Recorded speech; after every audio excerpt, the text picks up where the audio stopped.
உங்களை உங்கள் குடும்பத்தில் இருக்கிற எல்லாரும் புறக்கணிக்கிற மாதிரியும் உதாசீனப்படுத்துகிற மாதிரியும் ஒதுக்கி வைக்கிற மாதிரியும் ஃபீல் பண்ணுறீங்களா? இதுதாங்க உண்மையிலே கரெக்டான டைம் உங்களுடைய ஆத்ம பலத்தை வலுவாக்குறதுக்கு. ஹாய், ஹலோ, குட் ஈவினிங் நட்புகளை எல்லாரும் எப்படி இருக்கீங்க? நான் இன்றைக்கி வந்து ஒரு முக்கியமான விஷயம் பற்றி பேச போகிறேங்க.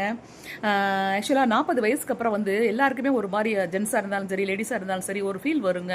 நம்மளை இக்னோர் பண்ணுது நம்ம ஃபேமிலி, நம்மளை புறக்கணிக்கிறாங்க, நம்மளை ஒதுக்குறாங்க அப்படிங்கிற மாதிரி ஒரு ஃபீல் வரும். அது சில சமயத்தில் உண்மையாக இருக்கும், சில சமயத்தில் நம்ம மன பிரமையாக இருக்கும். 50க்கு அப்புறம் நிறையவே அந்த மாதிரி தோண ஆரம்பிக்கும். அந்த ஹார்மோனல் சேஞ்சஸ் அந்த மாதிரி ஒரு பிரமையை உண்டாக்கும். ஆனால் நிஜமாவுமே புறக்கணிக்கப்படுற விஷயங்களும் நிறைய ஒரு 50% நடக்க தாங்க செய்யும். ஏன்னா அந்த ஏஜில் வந்து பிள்ளைங்களாம் பெருசாகி அவங்கவுங்க லைஃப்னு போவாங்க. நம்ம கூடயே வந்துட்டு நம்மளோட ஹஸ்பண்டாக இருந்தாலும் சரி, இல்லை ஒய்ஃபாக இருந்தாலும் சரி, அவங்க வந்து அவங்களுக்கு அந்த ஏஜுக்கான ஹார்மோனல் சேஞ்சஸ் வந்து நம்மளை விட்டு வந்து விலகி வைக்க சொல்லும். அப்போ நம்ம ஆட்டோமேட்டிக்காக அந்த புறக்கணிப்பை ஃபீல் பண்ணுவோம். பர்பஸாகவே புறக்கணிக்கிற உறவுகளும் வந்து இருப்பாங்கங்க.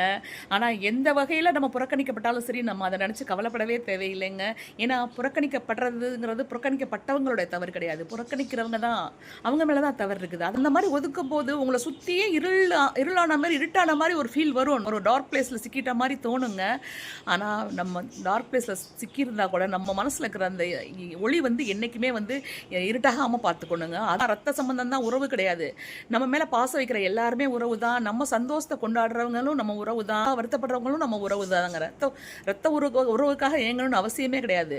மோரோவருங்க, அவங்க எங்கே விட்டு போகிறாங்களோ நம்ம அங்கேயே இருந்தோம்னா தாங்க நம்மளை வந்து அப்படி இருள் சூழ்ந்து நம்மளை போட்டு அமுக்கும். நம்ம அங்கேருந்து வெளில வந்துடணுங்க. வெளில வந்து புது விஷயங்களை நம்ம ஃபோக்கஸ் பண்ணணும். நம்ம மைண்டை புதுதாக கற்றுக்கிறதெல்லாம், புதிய விஷயங்கள் எத்தனையோ இருக்குங்க கற்றுற. 60 வயசில் கூட கற்றுக்கலாங்க, 80 வயசில் கூட கற்றுக்கலாங்க. புது விஷயம் கற்றுக்கும் போது நம்ம மைண்ட் வந்து ஆக்குபைடாக இருக்கும்.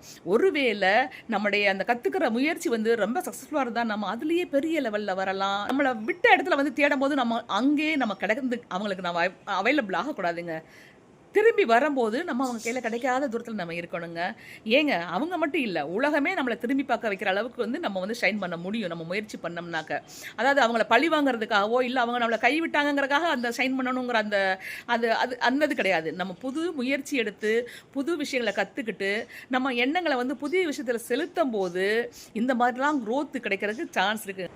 இந்த புறக்கணிச்சது இல்லை நம்மளை வந்து இருட்டில் விட்ட மாதிரி, ஒரு கண்ணை கட்டி விட்ட மாதிரி நடந்த விஷயங்கள், சம்பவங்கள், இதெல்லாம் வந்து நம்மளை மேலும் மேலும் வலுவாக்க வந்த சம்பவங்கள் நினச்சிட்டு அந்த நொடிக்கு வந்து நம்ம நன்றி சொல்லிட்டு நம்மளுடைய முழு கவனத்தையும் நம்மளுடைய டயத்தையும் வந்து புதிய விஷயங்களையும் புது உறவுகளையும் நம்ம புதுசாக கற்றுக்கிறதுகளையும் நம்ம வந்து செலுத்தலாங்க. ஓகேங்க, take care, love you all. Video பிடிச்சதை லைக் பண்ணுங்கள், கமெண்ட் பண்ணுங்கள், ஷேர் பண்ணுங்கள், சப்ஸ்கிரைப் பண்ண மறந்துடாதீங்க. தேங்க்யூ.